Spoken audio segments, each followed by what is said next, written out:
All right, let's dive into the world of intimate apparel because 2025 was a year that completely changed the game.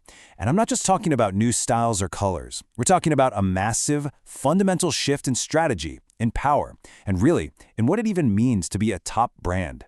What we saw was this great rebalancing, which created a really sharp divide. You've got the huge legacy global giants on one side, kind of scrambling to reinvent themselves. And then on the other side, you've got this new wave of super agile, super focused regional champions who are just rewriting the rulebook entirely. And the best way to really get this split is to look at the players themselves, because their playbooks are completely different. Seriously, they're not just competing on products anymore. They're fighting a battle for relevance, and it's a fight between going global versus staying local. Now this slide, this is where it all clicks into place. You can see the conflict so clearly. You've got Victoria's Secret leveraging its enormous global brand. Then there's China's Huijie group, which is all about technical, ergonomic perfection for its home market.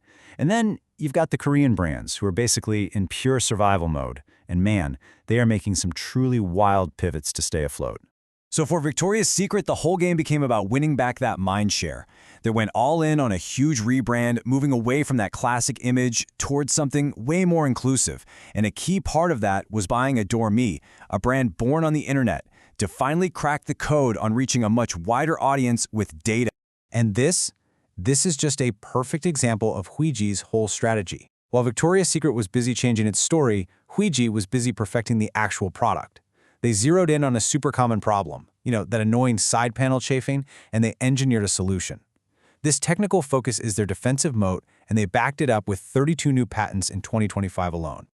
And look, if you're thinking pet clothes, you're not wrong. It is a wild pivot, but it's also kind of genius.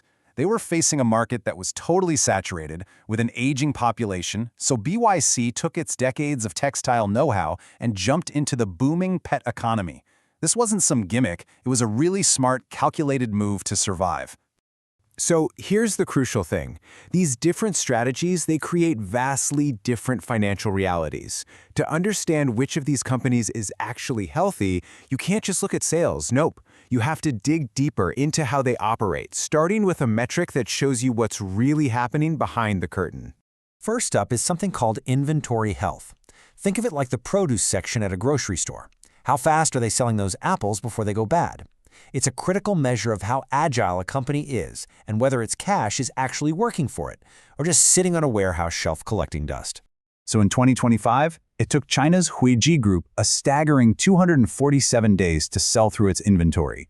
Let that sink in. That's more than 8 months. That is a massive amount of money tied up in products that are just sitting there, potentially going out of style.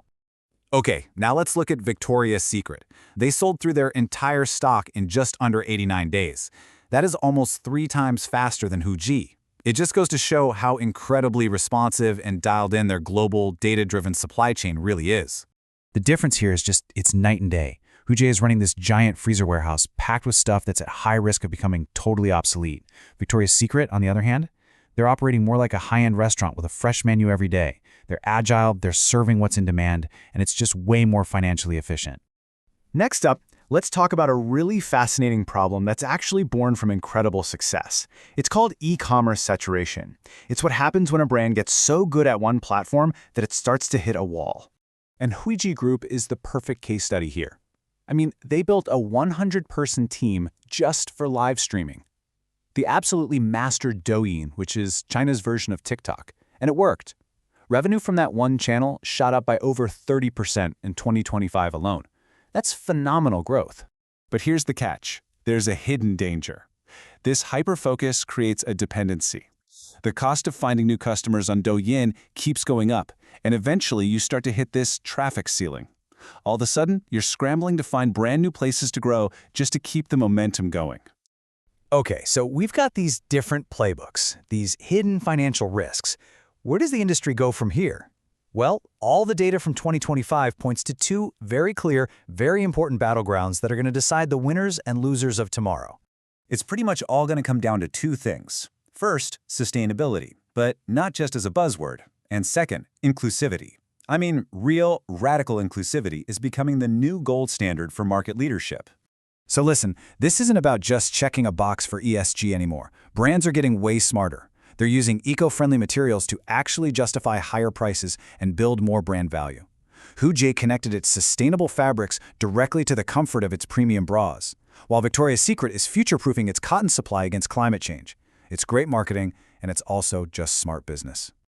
And this is the other half of the puzzle. For decades, being an authority in this space meant pushing one single, specific look. Well, that's over. Now, true market leadership, what Victoria's Secret is calling bra authority, means making every single customer feel seen.